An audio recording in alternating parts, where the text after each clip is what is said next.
Does the President feel compelled to personally and directly confront the allegations against him? What do you mean? Yung siya po mismo ang sasagot. Ano bang dapat sagutin? Well, corruption allegations and the allegations of drug use. Sino po ba ang nagbibigay ng aligasyon tungkol sa korupsyon? Ang sinabi ni Zaldico, pauwiin po natin siya dito, ibigay niya ang tamang mga dokumento niya kung meron siya, at saka po natin sagutin ang inyong katanungan. Pero ganun pong hindi siya magbibitiw ika ninyo. But how is this going to affect his governance? Kasi whether true or not, meron po itong impact, for example, maybe sa international community or maybe domestically, meron pong mga nagdududa sa mga aligasyong ito. Ang mga magdududa lamang dito ay yung hindi gagamit ng kanilang isipan para alamin ang katotohanan. Matagal ng issue ang mga binabato sa Pangulo. Ito ay napasinungalingan na natin.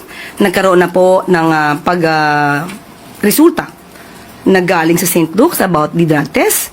At pati po yung mga AI video na ipinupukol sa Pangulo na napatunayang peke, lahat po yan ay nasagot na. So, hindi po ito makakasira sa Pangulo dahil alam ng taumbayan, mas maraming taumbayan ang naniniwala sa ginagawa ng Pangulo para sugpuin ang korupsyon. Have you spoken to the President since last night, nung nag-deliver po ng speech niya si Senator Amy? Napapansin po kasi natin sa messaging ninyo ngayon, you're not holding your punches anymore.